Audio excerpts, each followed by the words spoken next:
The wind was cold and sharp as Daniel walked through the ruins of the alien village.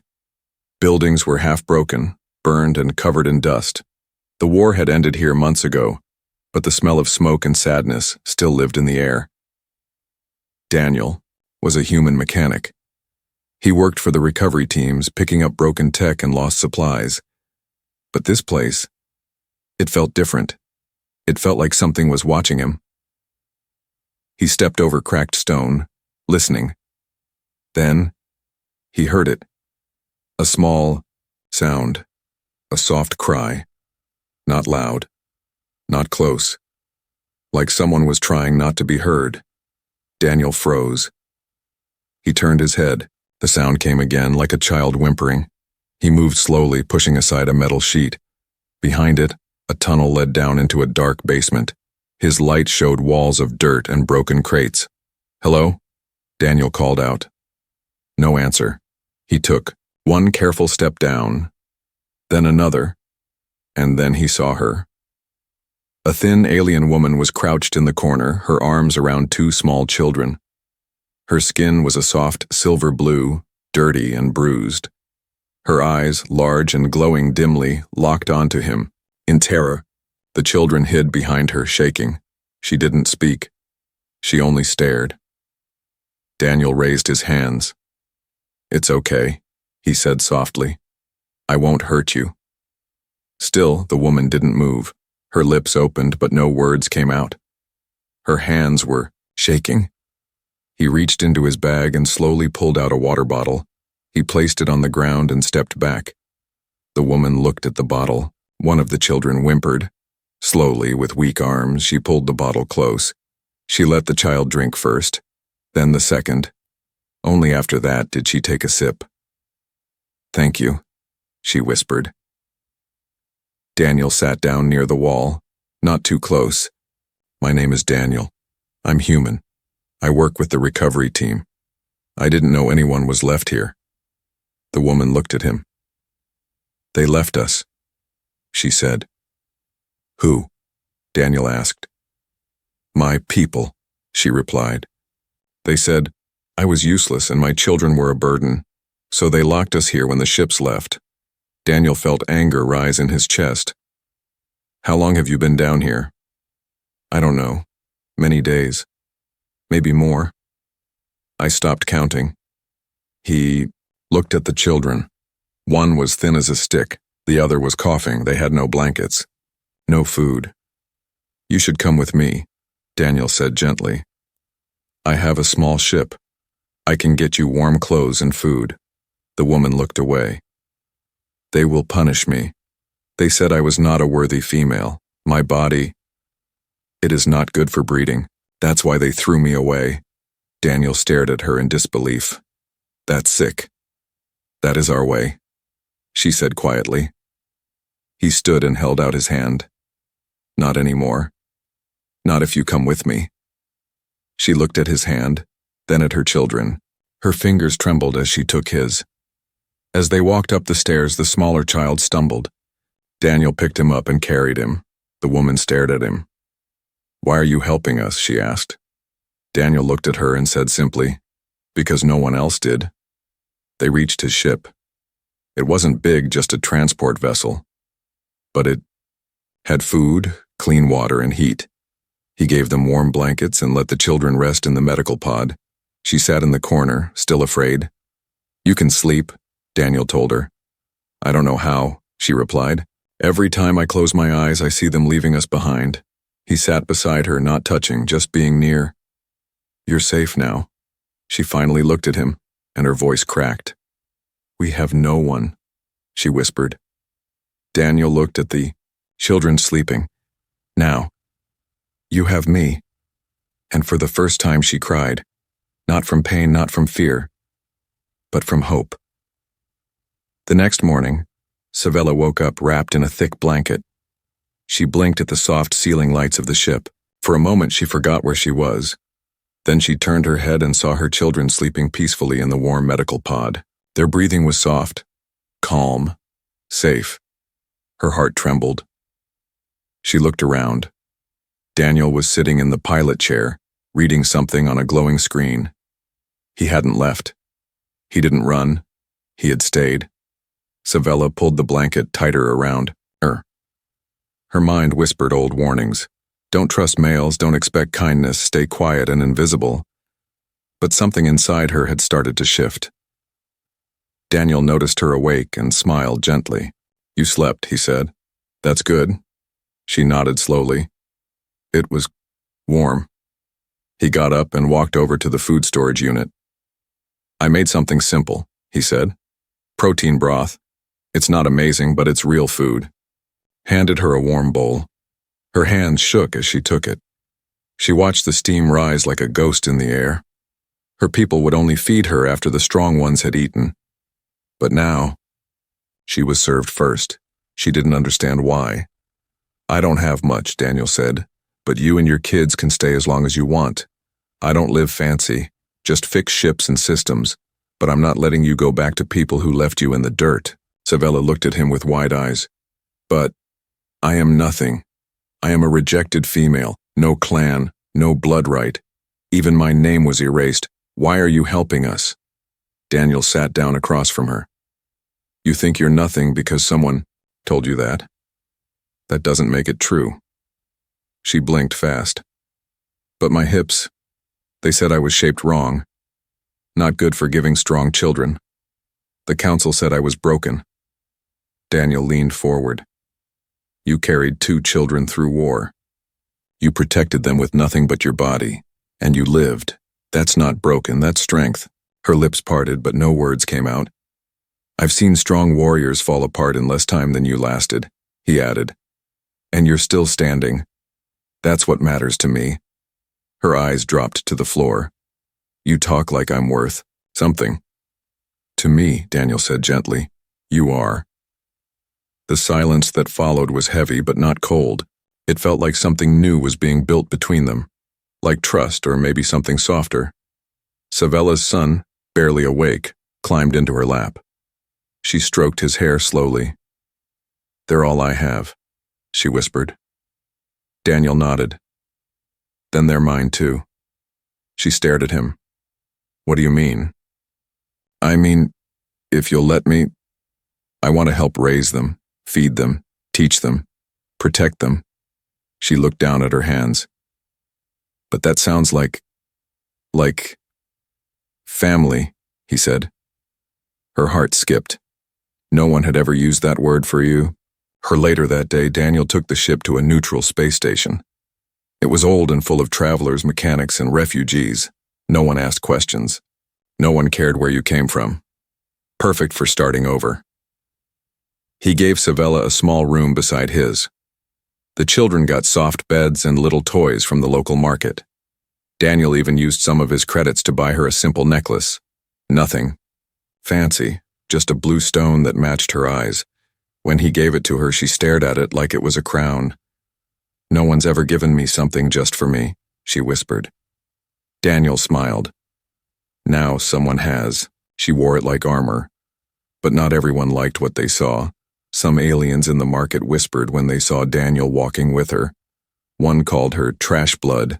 Another sneered, human male taking in used goods. Savella heard it all. Her fingers clenched. Old shame returned, but when she looked up at Daniel, he was already holding her hand. Let them talk, he said. They didn't save you. I did. She blinked at him. Why do you keep doing this? He didn't answer with words. He only nodded toward the children, now laughing for the first time in days. That night, in the quiet of the ship, she stood by his door. She knocked gently. Daniel opened it. Everything okay? She took a shaky breath. You asked to help raise them. You said the word family.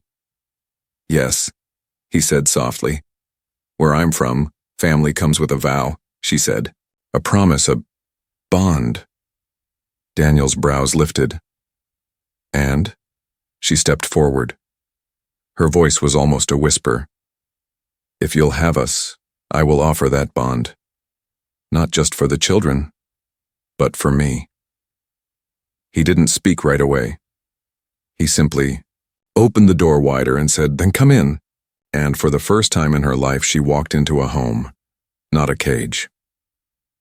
Savella stood before the elder of the neutral station, an old four-eyed creature named Oren, who wore thick robes and spoke slowly, as if every word was a law. The room was silent except for the quiet hum of the lights above. Daniel stood beside Savella, unsure what to expect. He had agreed to her bond proposal, but he didn't yet know what it truly meant. Oren studied the two of them with deep, thoughtful eyes. "You understand," he said to Daniel, "that in her culture this is not a small thing. It is not like your human marriage. It is a soul pact, permanent, spiritual, binding." Daniel nodded. "I understand." Oren looked at Savella. "And you? You choose him freely, even though your people cast you out?" Savella's voice was steady, though her hands trembled. "He chose me when no one else did. He protected my children when I could not. He gave me a home, a name, and a necklace when I had nothing." Oren raised his brow. "Then speak your vow." Savella turned to Daniel. Her eyes shimmered, not with tears of pain, but of something new, hope. Her hands reached out and lightly touched his chest, just above his heart. "In the name of all I once lost, I offer you all I have, my heart, my breath, my blood, and my bond. Not because I must, but because I want to." Daniel swallowed hard. Then Oren nodded at him. "Your turn, human." Daniel took her hands in his and said, "I've been alone too. Not in the same way maybe, but alone still. I never planned to find a family out here. But now, I can't imagine leaving you or the kids. So I promise, I vow, I'll protect you, feed you, raise them with you, and never let anyone call you. Nothing again." Oren tapped his staff on the ground. "Then it is done. The bond is recognized." They returned to the ship in silence. The children ran to them, unaware of the ceremony. They only knew that something had changed because their mother was smiling, not nervously, not out of fear, but because her heart had been heard. She knelt and hugged both children close. "We have a father now," she whispered. That night, as stars blinked across the wide window of the ship, Savella sat with Daniel on the small bench by the console. She wore a soft wrap around her shoulders, gifted by a merchant who had seen the ceremony. "I still don't understand you," she said softly. Daniel looked at her. "Why? You're not like the males I knew. You don't shout, you don't hit, you don't take." He chuckled. "That's a low bar." "But it's all I ever saw," she whispered. Daniel nodded. "Then I'll show you something. New. Every day." She leaned her head on his shoulder. "The children laugh now. They sleep without crying." He smiled. "That's because they feel safe. And so do you." Her eyes closed. "It's strange. I never thought I'd feel safe. Again. But outside their quiet world, trouble was growing. Word had reached the outer colonies. A former breeding female had bonded with a human male. Her clan leaders were not pleased. They called her dangerous. A shame to their system. A traitor to their laws. One of them sent a message to the neutral station. "That female belongs to us. She cannot bond without permission. The human has violated tribal rights. Return them or face consequences." Oren received the message first. He frowned, watching the threat on the hollow screen. "They're not going to let this go," he muttered. The next morning, Daniel found Oren waiting at the ship. "We have a problem," Oren said. "Your bond has been challenged." Daniel crossed his arms. "Challenged how?" "They're sending an official from her homeworld. If they decide the bond is illegal, they might take her back by force. Or worse." Savella had been listening from the hatch. Her face went pale. "They'll take my children." Daniel stepped in front of her. "They'll have to go through me first." She grabbed his hand. "They don't care about laws. They only care about power." "Then they'll learn something new," Daniel said coldly. "Humans don't let go of family." That night, as the stars passed silently above, Savella stood on the deck, looking into the darkness. Daniel joined her. "Are you scared?" "Yes," she whispered, "but not of them. I'm scared of losing this. You.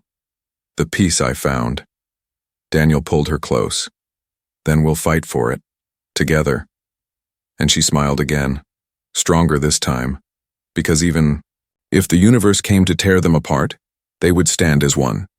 Not because of blood, not because of duty, but because they had chosen each other.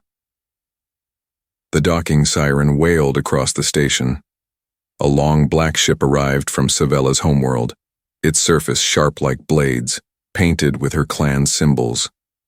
People stopped to watch.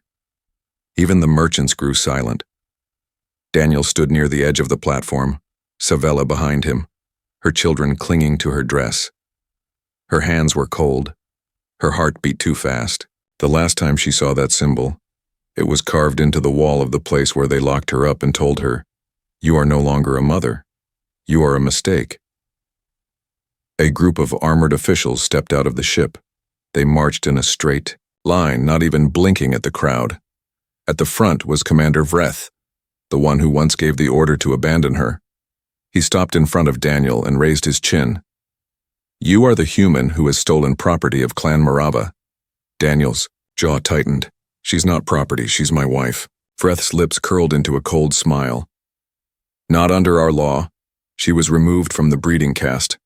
That means she has no rights, no voice. She cannot bond. She cannot belong." Daniel took a step forward. "She belongs with me. And I don't care what your laws say." Vreth turned to Savella. His voice was poison. "You will return, you and the off-blood children. This is not a request." Savella trembled, but only for a moment. Then she stepped out from behind Daniel. "No." The word was soft but firm. Vreth blinked. "Excuse me?" "I said no," Savella repeated. "I am not your prisoner anymore. I'm not your tool. I am a mother. I am a wife. And I made a vow with my own will." One of the guards reached for her. Daniel grabbed the alien's wrist before he could touch her. "I'd rethink that," Daniel said coldly. "You touch her and I break your arm." The guard pulled back. Vreth's eyes narrowed. "You think you can stop us, human? One male?" Daniel looked around. The station was full of people, watching. Not all were human. Some were even from Savella's own species, but none of them were stepping in. He raised his voice. "What law says a woman must be returned to the ones who threw her away like trash?" Silence. He looked at Oren, who had just arrived with the station's security scrolls. Oren unrolled a long parchment. "According to Interstellar Code 47, a free being who forms a mutual life bond under local witness cannot be reclaimed as property, even by blood clan." Vreth snarled. "Her kind are not free." Oren's eyes narrowed. "They are now. Her vow was witnessed on neutral soil. Break that, and you'll be breaking treaty." Vreth turned to Savella again. "If you leave with us now, you will not be punished." Savella shook her head slowly. "I'd rather die free in this man's arms than live another second as your chained disgrace." Vreth gave a signal. One of the soldiers raised a weapon. Daniel stepped in front of her, arms wide, but before the soldier could fire, an energy blast hit the ground in front of the alien squad. It came from above. A new group entered from the second level, mechanics, traders, even smugglers, humans and aliens alike. One by one, they raised old weapons, tools, or shields. Oren gave a nod. "These people have lived under war and pain," Oren said calmly, "and they've chosen to protect peace where they find it. If you attack this family, you'll be fighting all of us." Vreth's eyes scanned the crowd. His fingers curled. Then slowly, he stepped back. "This isn't over," he hissed. "You've shamed the clan. You've broken the order." Daniel looked at him and said, "No. You broke it the moment you left a mother and her children to die." The black armored group turned and marched back to their ship. When it flew away, the air felt lighter. Savella dropped to her knees and wept, not from fear this time, but release. Her children hugged her, whispering, "Mama, it's over. It's over." Daniel knelt beside her and placed her hand on his chest. "I told you," he whispered. "No one's taking you from me." She smiled through her tears. "You were the only chain I ever wanted, because you hold me with love." That night, Daniel repaired the outer panels of the ship. Savella brought him a cup of warm synth tea. Her children played with old tools in the corner, laughing. The stars above didn't feel so far anymore. They had faced the law of chains and broken it together. For the first time in her life, Savella didn't feel small. She stood in the engine room of the ship, hands covered in grease, helping Daniel fix a broken valve. Her children were asleep in their small bunks. The ship was quiet but warm, safe. Her body still carried old scars, but her spirit had begun to heal. Daniel passed her a wrench. "You're a fast learner," she smirked softly. "I had to be. In my old life, if something broke and I didn't fix it, we didn't eat." He looked at her. Really looked. "You never talk much about before." She wiped her hands and sat down on a crate. "Because everything back then was about surviving. I didn't even think I was allowed to live." Daniel sat beside her. "But now?" She hesitated, then nodded. "Now I want to live, with my own hands, not as someone's breeding tool, not as property, but as me." He reached over and brushed a lock of silver-blue hair from her face. "Then that's who you are." Now, later that day, they went to the lower levels of the station's market. Daniel needed parts. Savella followed quietly, head down out of habit. But a voice stopped her. Well, look what the human dragged in. A tall, alien female from Savella's old caste blocked her path. She wore bright jewels and walked with 2 servants behind her. "You should be scrubbing floors," the woman sneered, "not walking beside a male like an equal." Daniel stepped in, but Savella raised her hand. She would answer this one, herself. "No," Savella said calmly. "You should be ashamed. You watched me starve. You turned your back on my children. And now you think you can speak to me?" The woman laughed cruelly. "You were thrown out like trash." "Yes," Savella said, "and still I shine brighter than you, because trash can be cleaned, but a rotten heart stays rotten." Gasps echoed from the nearby stalls. The jewel-covered woman hissed and stormed away. Daniel blinked. Wow. Savella smiled for real this time. That felt good. "You were on fire," he said. "No," she whispered. "My fire just woke up." That night, Savella sat by her children's side. She watched them sleep. Their faces looked fuller now, healthier. They were gaining weight, laughter, and trust. She placed a hand on their soft hair and whispered, "You won't grow up afraid like I did. I promise." She stood up and went to Daniel, who was checking ship diagnostics. "I want to help you," she said. "You already do." "No, I mean for real. Repairs, markets, defense. You saved me, Daniel. But I don't want to be someone who's just saved. I want to be someone who stands beside you." He looked at her and nodded. "Then tomorrow we start your training."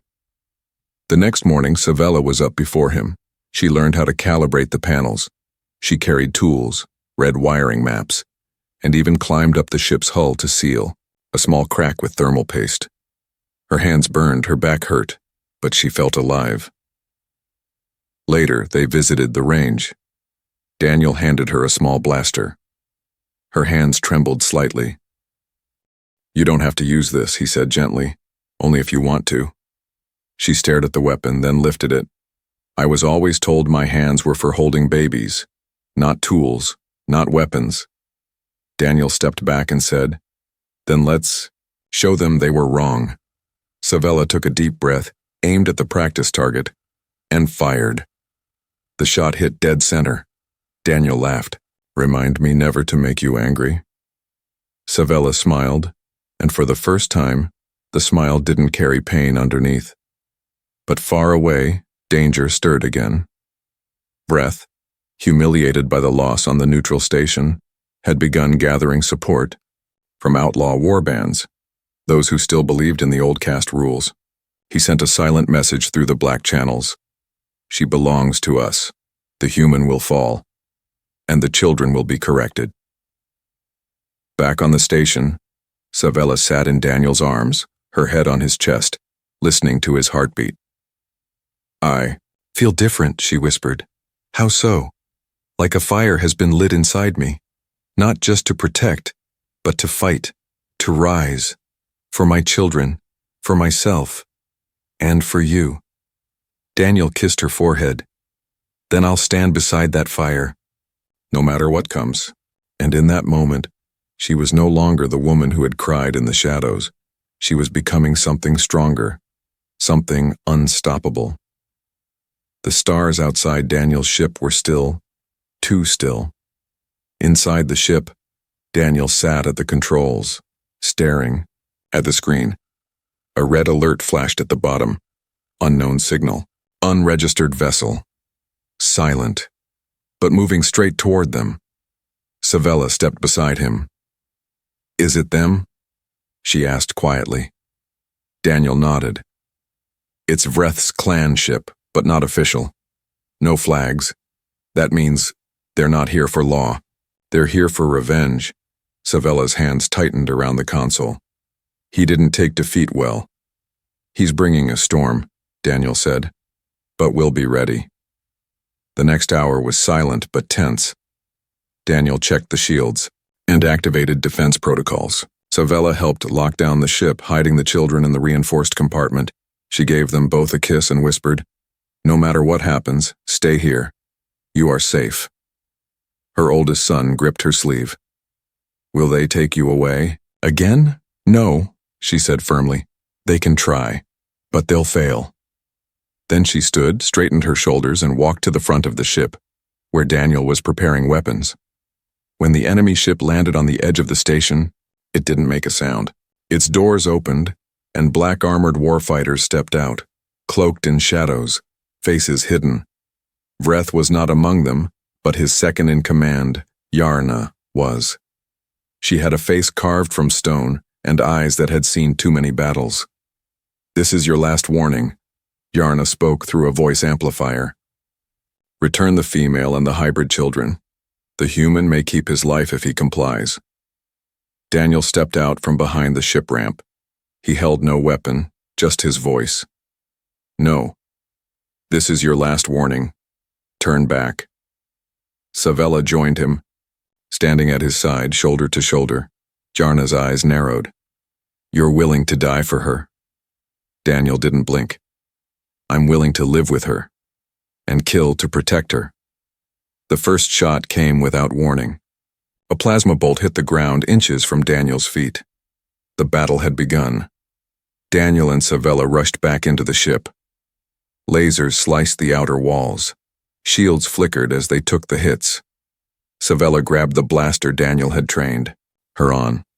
She took cover near the hatch and returned fire, hitting one of the attackers square in the shoulder. The alien dropped, screaming. Her hands were steady. Her heart was not afraid. Daniel was firing from the top hatch, holding them off as more enemies closed in. But there were too many, too fast. Then, boom, a grenade hit the side of the ship. The wall cracked, smoke filled the air. Savella coughed and ran toward the children's hiding chamber. She opened it. "We have to move, now." Daniel slid down, grabbed the emergency satchel, and motioned for Savella to run with the kids. But before they could escape, one of the invaders stormed in, grabbing Savella by the arm. The child screamed. The enemy raised a blade to her throat. Daniel saw red. He fired, not at the soldier, but at the weak joint of the ceiling pipe. It exploded, spilling burning coolant over the attacker. The alien screamed and collapsed, sizzling. Daniel pulled Savella into his arms. "You okay?" She nodded. "We have to keep moving." With the kids in tow, they ran through the emergency tunnels of the station. The sounds of battle echoed behind them, blasters shouting, boots slamming the floors.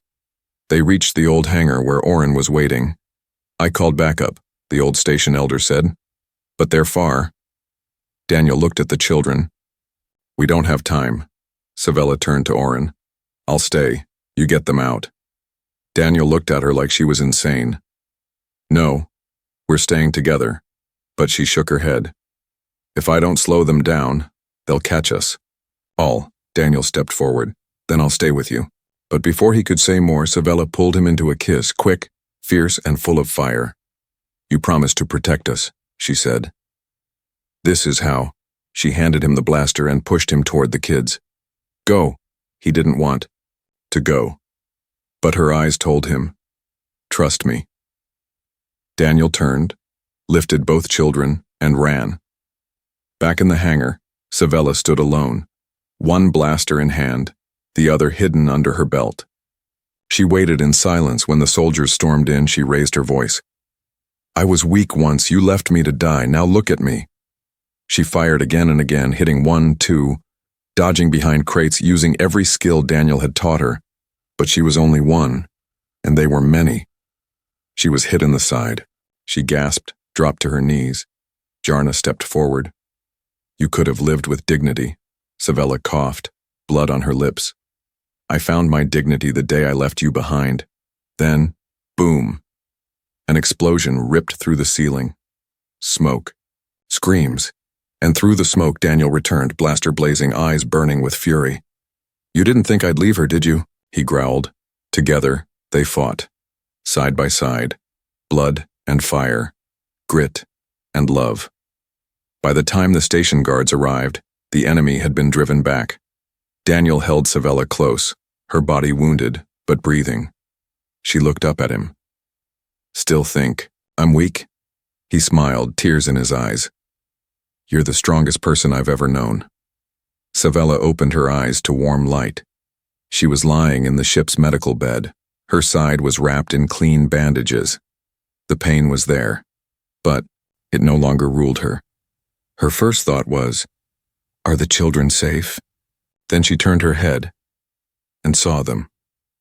Her 2 children curled up beside Daniel, sleeping peacefully in the corner chair. Daniel was sitting upright, arms wrapped around both of them like a shield. He hadn't slept. His eyes were red, his face tired, but when he saw her awake, he smiled. You scared me, he whispered. You came back, she replied softly. Of course, he said. You think I'd let you have all the fun? Later that day, the neutral station honored them. Oren stood before a crowd of humans and aliens. In times of peace, we forget the true meaning of family. It's not blood. It's not caste. It's not what the old laws say. He raised his hand toward Savella and Daniel. Family is who fights for you when everyone else walks away. These 2 stood together, not for power, not for glory, but for love. He turned to Savella's children. And through their courage, these little ones have not only survived, they now have a future. Everyone clapped, even those who once doubted them. As the celebration faded and the stars returned overhead, Daniel and Savella sat together on the ship's roof. The children were asleep inside, curled in warm blankets. The ship was repaired. The battle was over. But something inside both of them felt brand new. Savella rested her head on Daniel's shoulder. I never thought I'd live to see peace. He held her close. You didn't just see it. You made it. She was quiet for a while, then she whispered, Can I ask you something? Anything. My people. They erased my name. Said I wasn't worthy to carry it anymore, but I'd like to carry a new one now. Yours. Daniel blinked, surprised. You want to take my name? She nodded. Not because I'm owned, not because I need saving, but because you gave me something better than survival. You gave me home. He reached into his pocket and pulled out a small band, one he had quietly crafted from spare silver wiring and crystal. He had been holding it for days, unsure when the right moment would come. Now he knew. He slipped it onto her finger. Then, from now on, we write our own story. No caste, no chains, no old rules. She looked at the band, then at him. Just us? He smiled. Just us. Days passed. Together, they turned their small ship into a new kind of home. Not grand, not perfect, but alive with laughter, warmth, and a quiet love that didn't need to shout. Savella taught the children to read and repair simple circuits. Daniel taught them how to pilot in low gravity. They built a garden in the cargo bay using recycled water and light panels. One evening, their youngest looked up and asked, "Mama, what are we called now?" Savella looked at Daniel. Daniel smiled and said, "We're called family." Word spread across nearby colonies of a human who stood up to a war clan and a worthless alien woman who fought like fire to protect her young. The story became legend. Other outcast females began to step forward. Others like Savella, once abandoned, once silenced, began to speak, to resist, to dream again. And in quiet corners of space, families began to form where only fear had once lived. One morning, while looking out at the stars, Daniel placed a hand on Savella's shoulder. "What are you thinking about?" he asked. She pointed to a distant system. "There are others like me still out there, left behind, waiting." "Afraid?" Daniel looked at her. "You want to help them?" She nodded. "We saved our family. Maybe now we help others build theirs." He kissed her temple. "Then let's make space for them." They didn't have royal blood. They didn't own fleets or empires, but together they started something stronger, a home for the forgotten, a voice for the silenced, a new way to live, not by fear or force, but by choice, because family isn't something you're born into. Sometimes it finds you in the ruins, and sometimes you fight for it until it becomes your name.